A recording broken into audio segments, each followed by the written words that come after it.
नमस्कार। मोटिवेशनल काफी बातें चैनल में फिर से एक बार मैं आपके सम्मुख उपस्थित हो गई हूँ।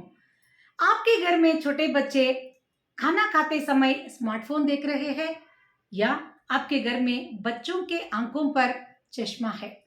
अगर इन प्रश्नों का उत्तर दोनों के लिए या एक के लिए भी सही हाँ हो तो आपको इस वीडियो को संपूर्ण देखना अति आवश्यक है। क्योंकि आजकल हर घर में बच्चे खाने के लिए बैठ जाते हैं तो उनके साथ स्मार्टफोन होना अत्यंत आवश्यक और अनिवार्य हो गया है। चाहे सेरेलैक खाने वाला बच्चे से लेकर कॉलेज से आने के बाद जो विद्यार्थी खाने के लिए बैठ जाता है, उधर तक जब हम देखते हैं तो बच्चों को खाने के साथ स्मार्टफोन की आवश्यकता दिखाई दे रहा है। तो मैं आपको एक छोटी-सी घटना बताती हूँ और ये घटना आपको और भी सचेत करने के लिए सहायक हो सकती है। 4-5 दिन पहले मैं अपनी सहेली के घर गई थी और मेरी सहेली की बेटी बहुत होनहार होने के बावजूद हर सब्जेक्ट में उसको 0 अंक मिला था। और मेरी सहेली इस बात को लेकर बहुत चिंतित हो गई थी। उस लड़की को जब डॉक्टर के पास लेकर गए, तभी उनको पता चला कि वह लड़की चश्मे के बिना अब पढ़ने लायक स्थिति में है ही नहीं और उसे हर विषय में 0 मार्क्स इसलिए आया है कि वह लड़की प्रश्न को ठीक तरह से पढ़ ही नहीं पा रही थी। जो मन में आया वो प्रश्न समझकर जो मन में उत्तर आया वो लिख दी थी, मगर एक प्रश्न भी ठीक तरह से वो पढ़ नहीं पा रही थी। ऐसी स्थिति में बच्चे लोग आज है तो उसका रीज़न या कारण मैं शायद अभिभावकों को या पेरेंट्स को ही देना चाहती हूँ।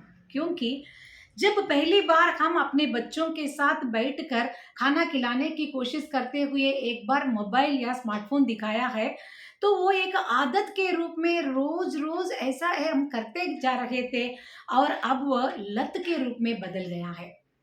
अब लत के रूप में बदलने के बाद उससे हमें छुटकारा पाने के लिए और भी हमें सहनशील होकर अब काम करना पड़ेगा। तो इसके लिए हम क्या कर सकते हैं? एक बार आप अपने बचपन के दिनों को याद कीजिए। माँ छोटे बच्चों को गोद में लेकर चंद्रमा को दिखाते हुए खाना खिलाती थी या माँ कहानियाँ कहती हुई खाना खिलाती थी या घर में 4-5 बच्चे हैं, भाई-बहन है, तो वे लोग सब लोग बैठकर खाना खाते हुए बातें करते थे और एक-दूसरे से अपने मन की बातें या शाला में घटी घटनाओं के बारे में बातें करते हुए यूँ ही खाने का समय खत्म हो जाता था। मगर आजकल घर में 1 या अधिकतम 2 बच्चे होते हैं, तो उनके लिए हम ज़्यादा से ज़्यादा प्यार देना चाहते हैं और उत्तम जीवन देना चाहते हैं। सब में हम उत्तम रीति से उनको हम पालना-पोषण देना चाहते हैं।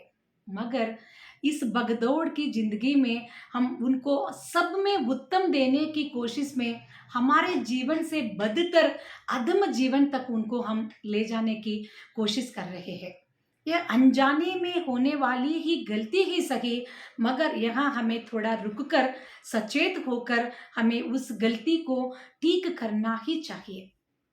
कि आज से अगर आपके बच्चे स्मार्टफ़ोन के सहारे ही खाना खा रहे हैं, तो कुछ कहकर आप बताइए कि स्मार्टफ़ोन गिर गया है, वो चालू नहीं हो रहा है, तो वहाँ से आपका काम शुरू होता है और आप एक कहानी कहते हुए उनको खाना खिलाइए। आप शायद कहेंगे कि मुझे इतनी अच्छी तरह से कहानी कहना नहीं आता है, तो भी सही, आप अपनी बच्चों की मानसिक स्थिति को बहुत अच्छी तरह से जानती है। उसके हिसाब से आप जो मन में आया वो एक सृजनात्मक यानी क्रिएटिविटी के साथ एक कहानी के रूप में फ्रेम करके उनको कह दीजिए।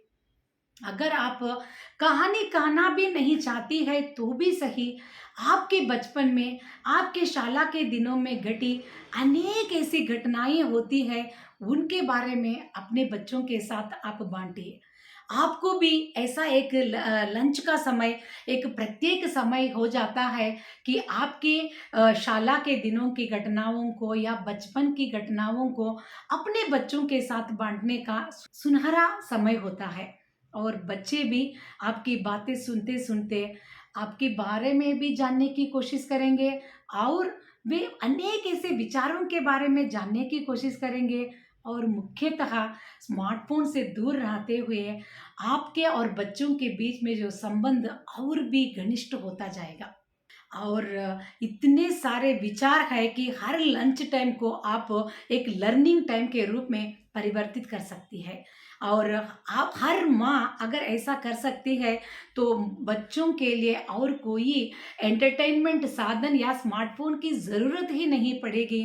शायद एक दिन ऐसा भी हो सकता है कि बच्चा कॉलेज से आने के बाद या शाला से आने के बाद और अपनी माँ के लिए इधर उधर देखेगा, ना कि स्मार्टफोन की तरफ, क्योंकि वो अपनी माँ से बात करने में या विचारों के बारे में चर्चा करने जानने में ज़्यादा रुचि दिखाएगा। और स्मार्टफोन देखते हुए खाने वाले बच्चों में और एक समस्या ऐसी है कि सिर्फ आंखों के लिए वो क्षति नहीं पहुंचाता है, मगर वो बच्चे स्मार्टफोन देखते हुए जब खाने लगते हैं तो खाने को चबाकर नहीं बल्कि वे निगल देते हैं।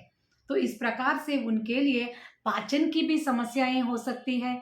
तो इन तमाम समस्याओं से दूर रखते हुए अगर आप एक स्मार्ट माँ बनकर लीड करेगी या काम करना शुरू करती है तो स्मार्टफोन से बेहतर आप अपने बच्चों के लंच टाइम को लर्निंग के टाइम के रूप में परिवर्तित कर सकती है। इस वीडियो के द्वारा हम यही बताना चाहते थे कि आज से बच्चे स्मार्टफोन के सहारे नहीं बल्कि माँ के सहारे या तो माँ की बातों को सुनते हुए खाने लायक लंच टाइम का सृजन हमें खुद क्रिएट करना होगा। ये क्रिएटिविटी हर माँ में मौजूद है, मगर हम हमारे पास जो समय की कमी के कारण या तो आलस्य के कारण ही सही, हम सिर्फ उनके सामने एक स्मार्टफोन रख दिए और हम हमारे संसार में सोचते रह जाते हैं और खिलाते रहते हैं। बच्चे लोग उसको देखते देखते खाते रहते हैं। वह कितना खाया है या तो माँ को पता नहीं, वो कितना खा रहा है उसे खुद पता नहीं, क्या खा रहा है पता नहीं। तो ऐसे समय में खाने का भी वे कुछ स्वाद का एंजॉय नहीं कर सकते और आपको भी एक काम हो गया, बस ऐसा ही एक होता है। मगर जब स्मार्टफोन के बदले एक काम हो जाता है तो माँ को भी पता चल जाता है कि बच्चा कितना खा रहा है और बच्चे को भी पता चलता है कि वो क्या खा रहा है और माँ की बातों से बच्चे कितना सुन रहा है और उसकी आंसर्स के माँ सुनकर भी उसको पता चल जाता है कि बच्चे किस प्रकार सोच रहा है।